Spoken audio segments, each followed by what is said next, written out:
une des choses que nos clients font avec Clarocard, c'est l'utiliser en tant que CRM.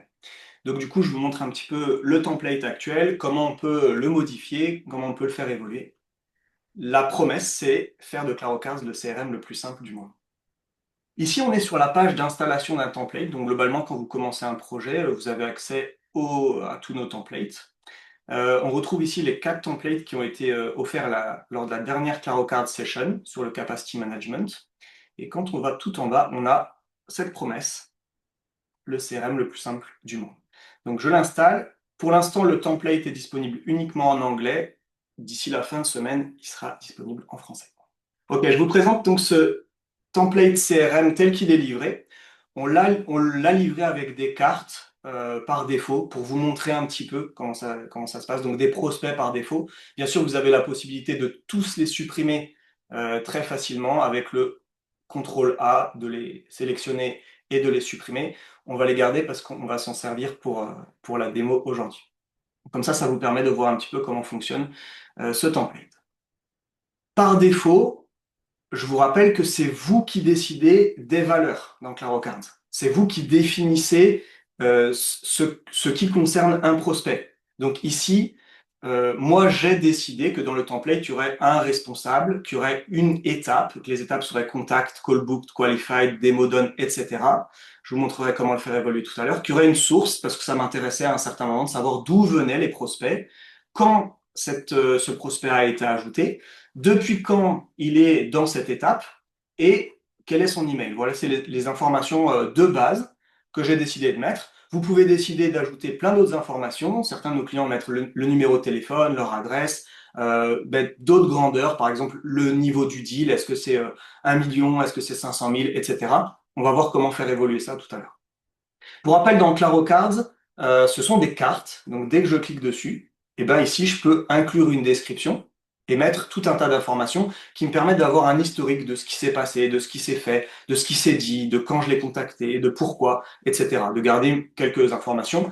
Bien sûr, dans le respect du RGPD, on vous fait confiance. Là, on vous le fournit avec 3 tableaux de bord. Donc, une vue qui ressemble à celle d'Excel, globalement, une vue des prospects dans l'étape où ils en sont au niveau du pipe. Donc mon pipe tel que j'ai défini, c'est contact, puis ils passent en qualified. Hop. Une fois qu'ils sont qualified, ils passent en call booked. Une fois qu'ils sont en call booked, ils passent en démo done. Une fois qu'on a fait la démo, ils passent en converted, etc. Ou parfois, ils passent en abandon, ou alors bon, je me rends compte que Kenneth, il était not qualified.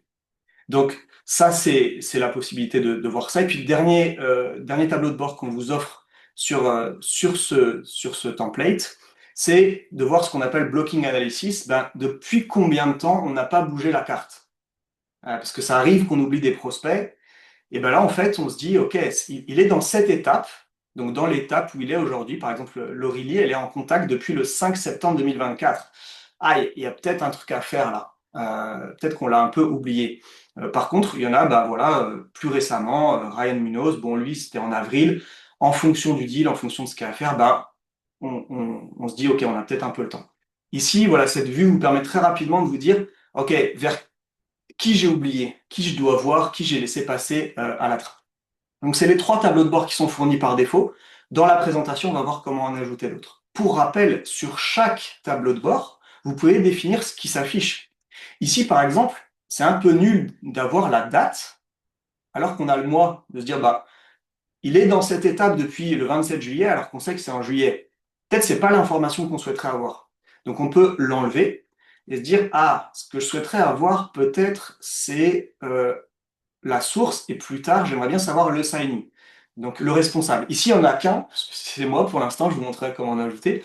Mais voilà, se dire, ok, ça bloque chez qui? Peut-être je vais aller lui mettre un petit mot, lui dire, écoute, on peut faire quelque chose parce que Brandy, tu l'as oublié.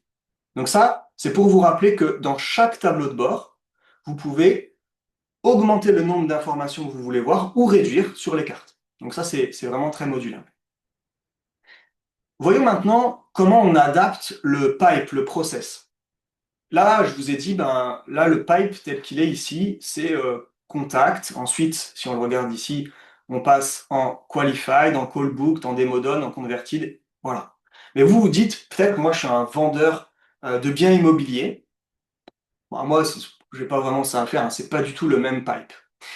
Et donc là, je vous montre comment on fait évoluer les informations et les dimensions de ClaroCards très rapidement. Donc peut-être si je suis vendeur de biens immobiliers, mon pipe, c'est, bon, contact. Effectivement, il faut que les gens rentrent en contact. Après, ce que je vais faire, c'est une estimation. Hop.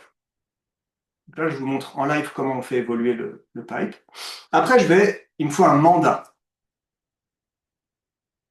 Après, on se dit, une fois que j'ai le mandat, il faudrait que je mette le bien en ligne, par exemple. Je vais le mettre sur le bon coin, je ne sais pas. Tout ça, c'est hypothétique, mais c'est pour vous montrer comment on fait évoluer les choses très facilement. Et puis, Converted, ben, ici, pour moi, c'est plutôt une vente, hein. J'ai fait la vente, les gens sont contents. Et dedans, il me manque une information, c'est le compromis. Ah, voilà, on a signé un compromis. Hop là, je vais le mettre en... tac, hop. Il est en ligne. Je vais changer la couleur du coup, puisque j'ai déjà... Là encore, hein, c'est vous qui avez la possibilité de modifier toutes les couleurs. Donc, la question de la traduction ne se pose pas, puisque c'est vous qui définissez. Vous voyez, là, je suis passé en français. J'ai changé le pipe et j'ai ajouté une étape. Si je retourne dans les leads by stage, donc l'étape, ben, on voit que tout s'est mis à jour automatiquement. Et évidemment, il m'a ajouté cette catégorie qui n'existait pas. La catégorie de compromis, ben, je ne l'avais pas. Bon. Juste pour la démo, je vais en affecter un peu pour que ça ait du sens. Hop, voilà. Et donc là, j'ai un certain nombre de biens qui sont passés en compromis. Donc voilà comment on fait évoluer le pipe très facilement, mais on peut le faire la même chose pour la source. Vous souhaitez ajouter une source, vous pouvez ajouter votre valeur. Vous voulez ajouter des collaborateurs, ben on va le faire ensemble, parce que moi je ne suis pas tout seul, je travaille avec d'autres. Dans notre agence immobilier, on est quatre. Avec moi, il y a Bernard. Hop. Avec nous, il y a Marie, évidemment. Hop. Et puis, il y a Julie qui travaille avec nous, et chacun a sa petite couleur. Comme ça, on peut retrouver les informations. Donc ça y est, là j'ai les différents collaborateurs avec lesquels je travaille, et je me dis, bon ben super, maintenant je voudrais quand même les affecter, parce que tout est chez Marc, là. Si on regarde les informations, on va les regarder. On va se dire, tiens, par Kanban, par exemple, et on va se dire par Assigny, donc par responsable. Et là, ben oui, tout est chez Marc. Donc c'est bien, Marc, il a un peu de boulot, il a 501 cartes, ça va l'occuper. Donc Bernard Lambeau, c'est cool, c'est aussi un des gens qui veut acheter ou qui veut vendre son terrain, on va le passer à Marie. Et là, par exemple, il y a plusieurs façons d'affecter les cartes, donc je vais le faire facilement. Hop, on peut les décaler, comme ça je donne un peu de travail à mes collègues. On pourrait imaginer euh, plein de choses pour affecter les cartes beaucoup plus rapidement. Par exemple, le faire par ville, par région, par ajouter des informations comme par exemple l'estimation du bien. Par exemple, Marc pourrait gérer ce qui est en dessous de 300 000 euros et Julie ce qui est au-dessus de 2 millions. Voilà, donc là, il y a plein de façons de décider d'affecter les choses. Ici, je vous montre juste comment on peut affecter très facilement ça à différents collaborateurs. On va en mettre quelques-unes.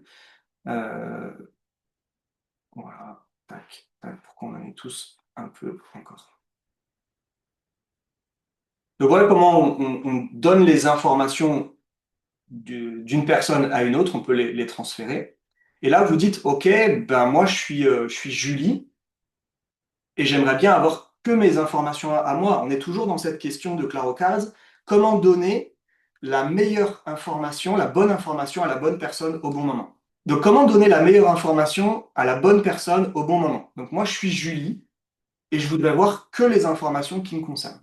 Ben, on va ici, on choisit ce qui concerne Julie, et Julie, elle peut voir les choses uniquement, donc là on va voir ça, tac. Et elle se dit, ben, moi je veux les voir par exemple, par étape. Voilà. Je veux voir où j'en suis, et puis Julie, elle se dit, moi je veux que ce soit beau, tiens, je vais choisir un petit fond, ça c'est juste pour la déco, et elle se dit, tout ce qui n'a pas de valeur, je veux le vivre. Donc, voilà. Et là, elle voit uniquement les informations, et elle se dit, mais j'ai trop d'infos encore sur mes cartes là. Toujours, je continue à vous montrer, hein. Le Shiny, j'en ai pas besoin, parce que je sais que c'est pour moi. Le stage, l'étape où on en est, j'en ai pas besoin. Quand est-ce qu'elle a été créée? Pas forcément. L'email, j'ai pas besoin de l'avoir sur la carte. Hop, on réduit l'information pour n'avoir que ce qui nous concerne réellement. Et ça, on l'enregistre dans un nouveau board. Donc qu'on va appeler, par exemple, celui-là, on va le renommer et je le recréerai tout à l'heure. On va l'appeler le Kanban Julie. Et Julie, elle va avoir ces informations ici. Elle va pouvoir... Et on peut faire la même chose pour Marc, pour Bernard, etc., etc. Et là, peut-être vous dites, OK, c'est bien parce que dans les informations, si je me recrée un nouveau board avec donc toutes les cartes, hop, on va remettre ça. Nous, ce qu'on veut voir, c'est toutes les informations sous forme de liste. Voilà, ce qu'on avait tout à l'heure. Et on se dit, mais ça c'est bien, j'ai la date, depuis quand il est dans cet état, mais il n'y a pas que ça qui m'intéresse. En fait, moi, ce que je voudrais, c'est savoir quand est-ce que je dois relancer les gens. Vous dites, bah, moi, j'aimerais bien avoir cette information-là. Et ben, on ajoute cette information, on vient ici dans les dimensions, et donc on se dit, on va ajouter une dimension qui est une due date. Je peux l'appeler date d'échéance, voilà, moi je vais l'appeler due date. Et tout de suite, on vous propose des informations par défaut, une répartition dans le temps, que vous pourrez changer. Je vous montre pas ça ici, mais c'est assez facile. Et là, bah, du coup, on va se dire, OK, maintenant, je vais, pour certaines des cartes, par exemple dans le Kanban de Julie, leur mettre une due date. Et donc, je vais dire, bon, bah, celle-là, je suis en retard, c'était pour le 1er juillet. Celle-là, je vais la voir, c'est pour le 15 juillet. Celle-là, hop, je me les mets au fur et à mesure, c'est pour demain. Hop, ça, c'est pour le 31. Il y a plusieurs façons de le faire, hein. Je vous montre juste une façon ici. Ça, c'est un peu plus tard. Ils reviennent de vacances fin août, etc. Et là, je ne veux plus les voir par étape, mais je veux les voir par due date. Et ben voilà. Julie, elle peut instantanément se dire, ah ok, qu'est-ce qui est en retard? Ah, eux, ils sont en retard. Je veux savoir ben, quand est-ce que je devais les relancer. Je vais modifier cette information et je vais me l'afficher. Ah, je devais les relancer le 1er juillet. Bon, bah là, je suis super en retard, effectivement. Ça, c'était le 18. Donc, dans 3 jours, je serai en retard. J'ai encore un peu le temps, mais c'est quelque chose que je peux faire. On peut voir les informations par mois. Bon, là, comme les cartes sont relativement récentes, on n'a que 2 mois.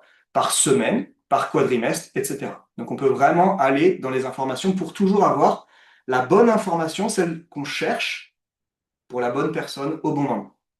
Dernière chose, je me dis par exemple, j'aimerais bien avoir une autre vue et voir qui convertit sur quel canal. Bon, bah, je pars toujours de cette vue où j'ai toutes mes cartes et je vais voir une charte, par exemple, donc sous forme de charte, et me dire, tiens, j'aimerais bien voir. euh, donc, ce qui a été converti, c'est uniquement ce qui est en stade vendu. Euh, et puis, ben, je vais essayer de voir les informations par e-signing et par source. Là, évidemment, comme j'ai affecté très peu de cartes, Marc, il en a beaucoup. Donc l'information nous permet quand même de voir ce qui se passe et de se dire, ah ok, Bernard, lui, il convertit pas vraiment quand c'est du cold call. Ou Marie, elle convertit pas vraiment quand c'est des leads qui viennent de social network. Peut-être que je vais devoir leur donner une formation spécifique pour les leads qui viennent par ces moyens-là. Donc là encore, Cloudcards vous permet de mener beaucoup d'analyses, on pourra aller beaucoup plus loin, et de se dire, OK, voilà là où ça bloque en termes de temps, en termes de deadline, en termes de modification de cartes, mais aussi en termes de score de différentes valeurs. Voilà la présentation assez rapide du template CRM, de façon simple, donc ce que je vous avais promis, hein, c'est le CRM le plus simple du monde.